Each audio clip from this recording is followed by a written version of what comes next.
नमस्कार। आकाशवाणी से प्रस्तुत है समाचार प्रभात।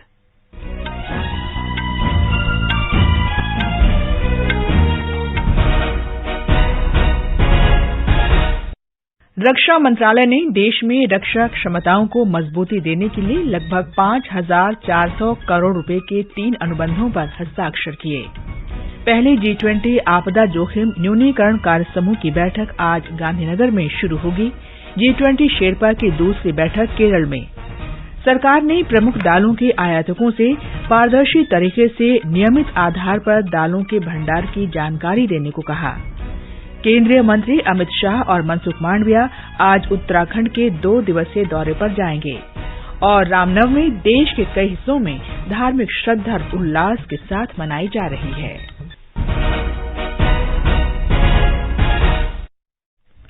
समाचार प्रभात के साथ मैं कनकलता। रक्षा मंत्रालय ने देश की रक्षा क्षमताओं को बढ़ाने के लिए करीब 5,400 करोड़ रुपए के 3 अनुबंधों पर हस्ताक्षर किए हैं। पहला अनुबंध भारत इलेक्ट्रॉनिक्स लिमिटेड के साथ किया गया है। ये अनुबंध भारतीय सेना के लिए ऑटोमेटेड हवाई रक्षा नियंत्रण और रिपोर्टिंग प्रणाली परियोजना आकाश तीर की खरीद से जुड़ा है। भारत इलेक्ट्रॉनिक्स लिमिटेड के साथ किया गया दूसरा अनुबंध नौसेना के लिए सारंग इलेक्ट्रॉनिक सहयोग प्रणाली की खरीद से जुड़ा है। न्यू स्पेस इंडिया लिमिटेड के साथ तीसरा अनुबंध उन्नत संचार उपग्रह GSAT-7B की खरीद से संबंधित है। इस उपग्रह से सेना की संचार क्षमता में उल्लेखनीय वृद्धि होगी। G20 देशों के आपदा जोखिम न्यूनीकरण कार्य समूह की बैठक आज से गुजरात के गांधीनगर में शुरू होगी। हमारे संवाददाता ने बताया है कि ये बैठक वैश्विक समुदाय को आपदा से होने वाले नुकसान को कम करने का एक मजबूत मंच प्रदान करेगा। 3 दिनों तक चलने वाले इस बैठक में G20 देशों सहित अतिथि देशों के लगभग 100 प्रतिनिधि भाग ले रहे हैं। बैठक के दौरान त्वरित चेतावनी प्रणाली और आपदा अनुकूल अवसंरचना पर 2 कार्यक्रम रखे गए हैं। बैठक के अंतिम दिन भाग ले रहे प्रतिनिधियों को भुज स्थित स्मृति वन भूकंप स्मारक और संग्रहालय के दौरे पर ले जाया जाएगा। इसके अलावा विदेशी मेहमानों को गुजरात की समृद्ध सांस्कृतिक विरासत को भी जानने का मौका मिलेगा। आनंद कुमार, आकाशवाणी समाचार, अहमदाबाद। भारत की G20 की अध्यक्षता में G20 शेरपा की दूसरी बैठक आज केरल के कोट्टायम जिले के कुमारकोम गांव में शुरू होगी।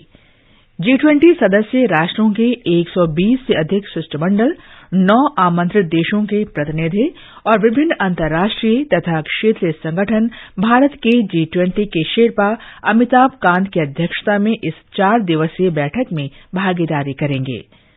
इस बैठक में G20 की आर्थिक तथा विकासीय प्राथमिकताएं और समकालीन वैश्विक चुनौतियों पर बहुपक्षीय चर्चाएं होंगी।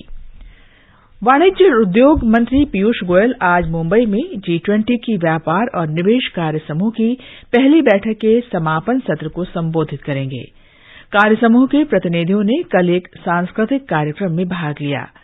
कार्यक्रम में महाराष्ट्र की संस्कृति को दर्शाने वाले पारंपरिक लावणी, गोंधल और पालकी नृत्य प्रस्तुत किए गए।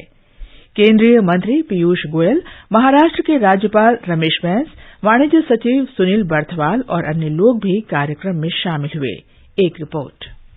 मुंबई में TIWG की पहली बैठक के तीसरे और अंतिम दिन वैश्विक व्यापार और निवेश से संबंधित प्राथमिकताओं पर चर्चा की जाएगी। 2 तकनीकी सत्र के दौरान प्रतिभागी सूक्ष्म, लघु और मध्यम उद्यमों को वैश्विक व्यापार में एकीकृत करने और व्यापार के लिए कुशल रसद के निर्माण पर विचार विमर्श करेंगे। Indian Council for Research on International Economic Relations, International Trade Centre, Organisation for Economic Cooperation and Development and United Nations Economic and Social Commission for Asia and Pacific के प्रतिनिधि इन विषयों पर अपना मत रखेंगे। प्रार्थना के साथ निवेदिता, आकाशवाणी समाचार, मुंबई।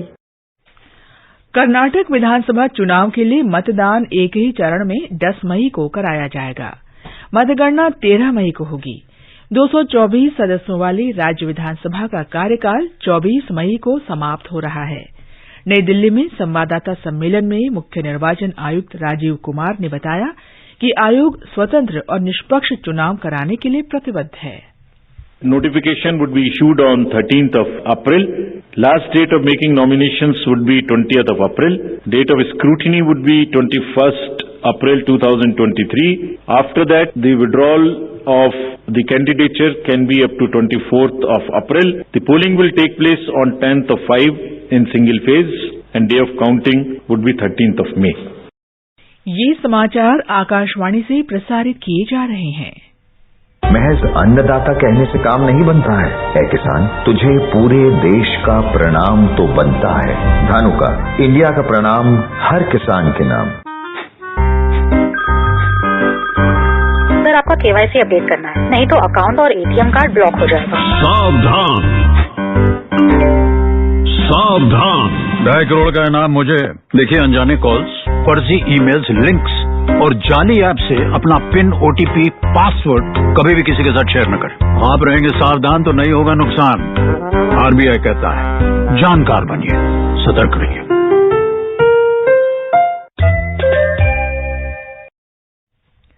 सरकार ने अरहर दाल की कीमतों को नियंत्रण में रखने के लिए मिलों, व्यापारियों और आयातकों द्वारा दालों के भंडार की निगरानी के प्रयास तेज कर दिए हैं। उपभोक्ता मामलों के विभाग के सचिव रोहित कुमार सिंह ने प्रमुख दाल आयातकों को यह सुनिश्चित करने का निर्देश दिया है कि वे उनके पास उपलब्ध समूचे भंडार की नियमित रूप से घोषणा करें। विभाग उपभोक्ताओं के लिए दालों की समुचित मूल्य पर उपलब्धता सुनिश्चित करने के लिए सभी हितधारकों के साथ बातचीत करने की भी योजना बना रहा है। केंद्रीय मंत्री अमित शाह और मनसुख मांडविया आज उत्तराखंड के 2 दिवसीय दौरे पर जाएंगे। उत्तराखंड में केंद्रीय गृह मंत्री की आज होने वाली यात्रा के मद्देनजर हरिद्वार में पर्याप्त सुरक्षा प्रबंध किए गए हैं। श्री अमित शाह पतंजलि विश्वविद्यालय के उद्घाटन समारोह सहित हरिद्वार में कई कार्यक्रमों में भागीदारी करेंगे। सहकारिता मंत्री डॉ धन सिंह रावत ने कहा कि श्री शाह ऋषिकुल आयुर्वेदिक कॉलेज परिसर से सहकारिता विभाग की विभिन्न योजनाओं का शुभारंभ करेंगे। स्वास्थ्य मंत्री डॉ मनसुख मांडविया आज उत्तराखंड में देहरादून और चमोली जिलों का दौरा करेंगे। स्वास्थ्य मंत्री चमोली जिले के मलारी गांव के निवासियों और जनप्रतिनिधियों के साथ जीवंत गांव योजना के अंतर्गत विभिन्न मुद्दों पर बातचीत करेंगे। वे कल देहरादून में स्वास्थ्य विभाग की विभिन्न योजनाओं की आधारशिला भी रखेंगे। इनमें दून चिकित्सा कॉलेज का 500 बिस्तर वाला अस्पताल भी शामिल है। रामनवमी का पर्व आज देश भर में पारंपरिक श्रद्धा और उल्लास के साथ मनाया जा रहा है। भगवान राम का जन्म आज ही के दिन हुआ था। रामनवमी चैत्र मास के 9वें दिन मनाई जाती है। मंगल भवन अमंगल हारी, द्रवहु सुदशरथ अजर बिहारी। राष्ट्रपति द्रौपदी मुर्मू ने इस अवसर पर लोगों को बधाई दी है। एक संदेश में राष्ट्रपति ने कहा कि भगवान राम की जयंती का ये पर्व निस्वार्थ सेवा का संदेश देता है। उन्होंने लोगों से भगवान राम के आदर्शों को आत्मसात करने और भारत को एक गौरवशाली राष्ट्र बनाने में स्वयं को समर्पित करने का आग्रह किया। प्रधानमंत्री नरेंद्र मोदी ने भी रामनवमी के शुभ अवसर पर देशवासियों को बधाई दी है। श्री मोदी ने एक ट्वीट में कहा कि मर्यादा पुरुषोत्तम भगवान राम का जीवन त्याग, तपस्या, संयम और दृढ़ संकल्प पर आधारित है और ये हर युग में मानवता को प्रेरणा देता रहेगा। उत्तर प्रदेश में भगवान राम के जन्मस्थल अयोध्या में रामनवमी का पर्व धार्मिक श्रद्धा और उल्लास के साथ मनाया जा रहा है। चैत्र नवरात्र के अंतिम दिन बड़ी संख्या में श्रद्धालु मां दुर्गा की पूजा अर्चना के लिए भी मंदिरों में पहुंच रहे हैं। ब्यौरा हमारे संवाददाता से।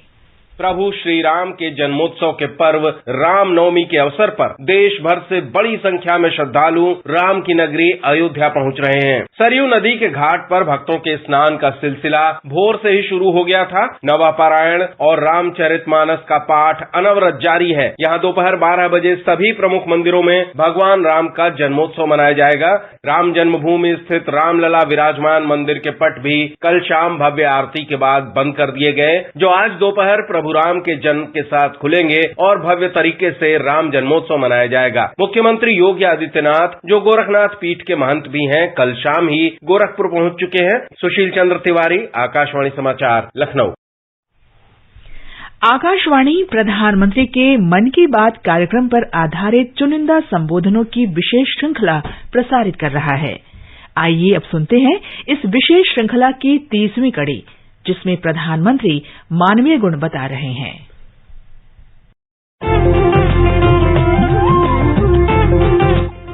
लोग, आवाज और सीधा संवाद, यानी आपके हम सबके मन की बात। जी हां, ऐसे ही करोड़ों लोगों से जुड़ जाते हैं हमारे प्रधानमंत्री हर महीने मन की बात कार्यक्रम के साथ। आकाशवाणी पर यह सिलसिला अप्रैल में 100वीं कड़ी के साथ जारी रहेगा। इस विशेष मौके पर मन की बात कार्यक्रम से प्रधानमंत्री के चुनिंदा संबोधनों को फिर प्रस्तुत किया जा रहा है। इस विशेष कार्यक्रम की 31वीं कड़ी में पेश है मन की बात का वो खास अंश, जिसमें प्रधानमंत्री ने तकनीक के दौर में भी मानवता पर जोर देने की बात करते हैं। गांधी जी तकनीक को मानवता का विरोधी मानते थे, लेकिन अब दुनिया बदल गई है।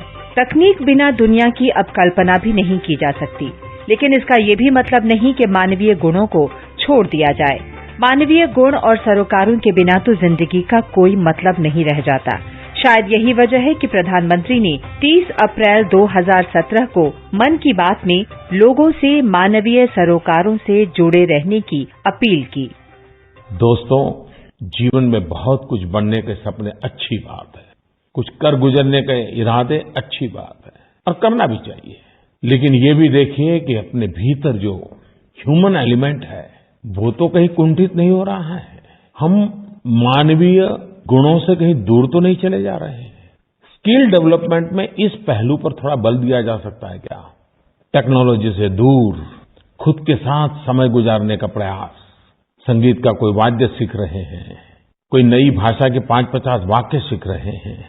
तमिल हो, तेलुगु हो, असमिया हो, बांग्ला हो, मलयालम हो, गुजराती हो, मराठी हो, पंजाबी हो, कितनी विविधताओं से भरा हुआ देश है।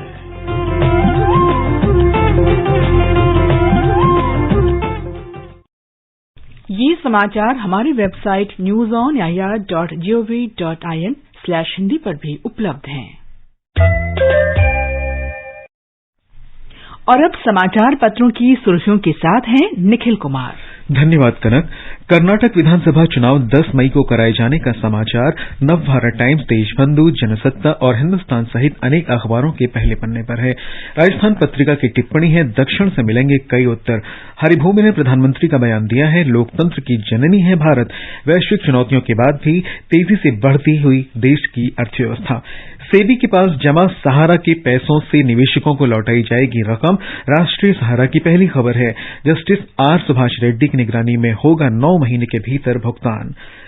राष्ट्रवादी कांग्रेस पार्टी नेता मोहम्मद फैजल की लोकसभा सदस्यता बहाल होने की खबर जनसत्ता, नवभारत टाइम्स और देशबंधु में प्रमुखता से है।